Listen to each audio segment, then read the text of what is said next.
Assalamualaikum warahmatullahi wabarakatuh. Selamat pagi ya buat teman-teman semua dimanapun Anda berada. Salam sehat, salam profit konsisten.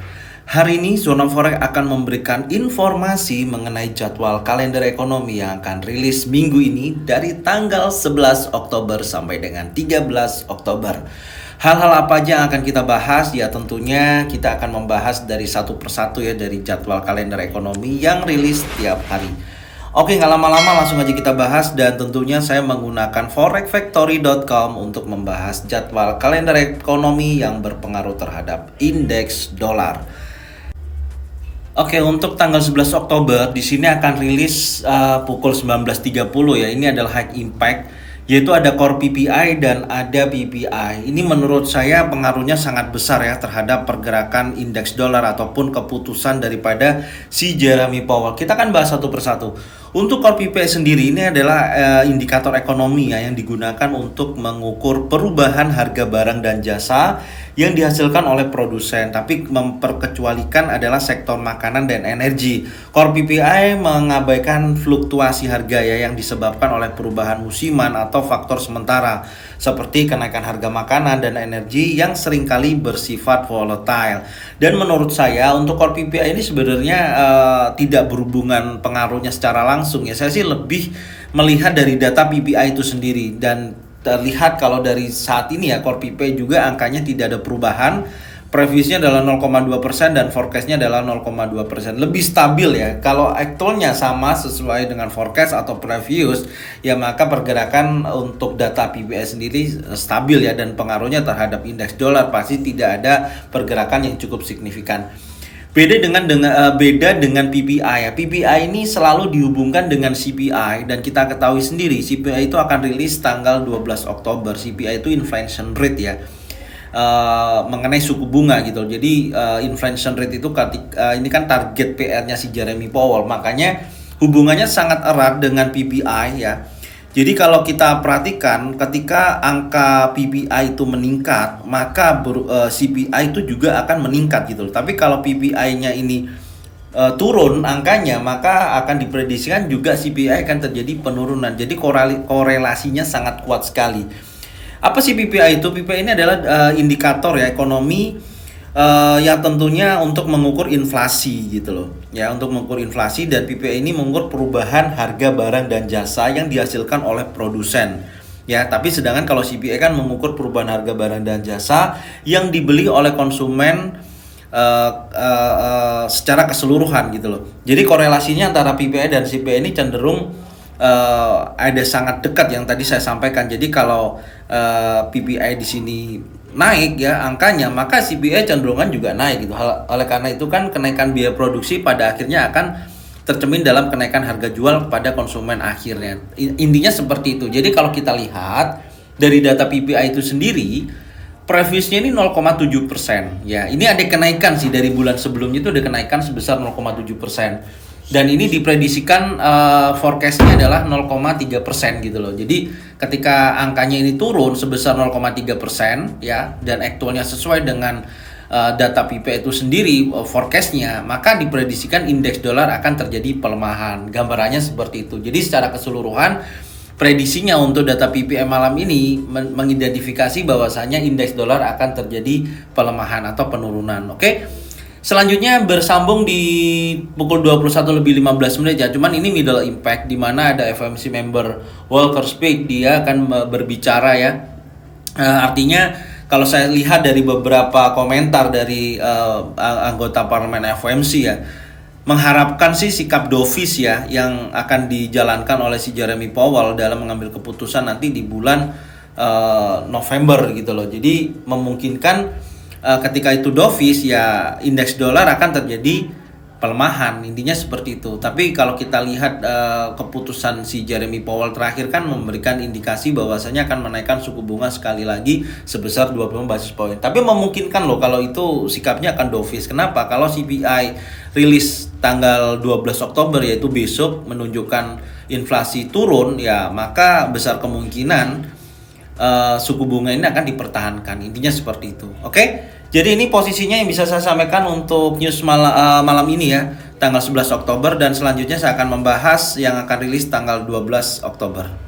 Oke, selanjutnya untuk rilis tanggal 12 Oktober di sini mulai jam 1 dini hari ya. Jadi jam 1 dini hari besok, di mana data yang akan rilis di sini adalah FOMC meeting minutes. Tapi di sini bukan ini ya, artinya beda dengan seperti biasanya. Ini hanya memberikan laporan untuk data yang disampaikan atau perilisan mempertahankan suku bunga di pertemuan sebelumnya. Intinya sih seperti itu. Menurut saya tidak terlalu ini ya, tidak terlalu berdampak besar. Tapi yang perlu kita perhatikan karena malamnya itu pukul 19.30, oke, di situ ada core CPI, kemudian ada CPI month over month, kemudian ada CPI year of yearly. Jadi ini yang merupakan data ekonomi yang ditunggu oleh semua pihak ya, baik pelaku pasar ataupun sentimen pasar, semua menunggu hasil daripada CPI itu sendiri. Bahkan si Jeremy Powell juga akan memantau daripada data inflasi ini. Dan kalau kita perhatikan dari data core CPI ya, di sini core CPI menyampingkan energi dan makanan ya, di mana datanya adalah 0,3%, forecastnya 0,3%, tidak ada perubahan ya, artinya masih normal. Dan yang kedua ada CPI month over month di sini ya, ini yang perlu juga kita akan membahas. Jadi kalau kita perhatikan untuk CPI month over month ini adalah ukuran statistik ya yang digunakan untuk mengukur perubahan harga rata-rata barang dan jasa yang dikonsumsi oleh rumah tangga dalam suatu negara dalam periode waktu tertentu. Perubahan CPI month over month ini mengacu pada perubahan persentase dalam indeks harga konsumen dari bulan sebelumnya. Ini memberikan gambaran tentang perubahan harga dalam jangka pendek dan dalam waktu 1 bulan. Jadi ini sangat mempengaruhi menurut saya. Jadi kalau kita perhatikan CPI month over month ini, kalau dari data previousnya 0,6%, di sini diprediksikan ekspektasi sebesar 0,3%. Jadi kalau aktualnya sesuai dengan perkiraan sebesar 0,3%, saya pastikan indeks dolar akan terjadi pelemahan. Oke, itu daripada data CPI. Kalau kemudian ini yang tahunan ya, CPI year of yearly ini juga sangat berpengaruh. Ini yang ditunggu-tunggu ya, karena kan target daripada si Jeremy Powell itu mengharapkan penurunan hingga 2%. Dan kalau kita perhatikan dari 2 kali perilisan ya, itu ada kenaikan karena terendah terakhir itu di angka 3% untuk CPI year of yearly ini sendiri gitu loh, dan ada kenaikan sampai terakhir di angka 3,7%. Jadi Consumer Price Index ya, years of year ini adalah alat ukur statistik yang digunakan untuk mengukur perubahan harga rata-rata sekelompok barang dan jasa yang dikonsumsi oleh rumah tangga dalam suatu negara atau wilayah selama periode waktu tertentu.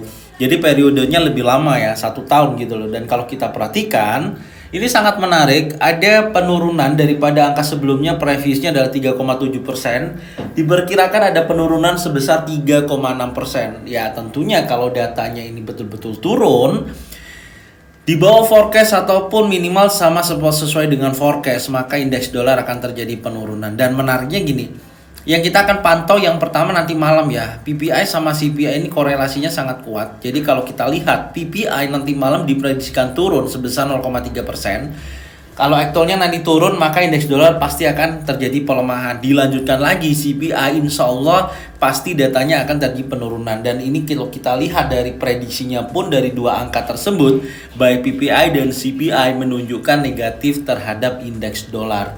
Oke, itu yang pertama. Kemudian unemployment claim secara keseluruhan ada peningkatannya. Klaim pengangguran, banyak orang yang melakukan klaim pengangguran sebesar 211.000 di atas daripada previousnya. Maka di sini juga menunjukkan negatif terhadap indeks dolar. Oke.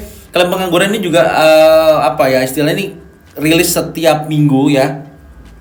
Jadi setiap minggu pasti akan rilis yang namanya klaim pengangguran. Jadi artinya gini, permohonan yang diajukan ya oleh beberapa individu yang kehilangan pekerjaan mereka dan ingin menerima manfaat pengangguran dan pemerintah atau lembaga yang bertanggung jawab.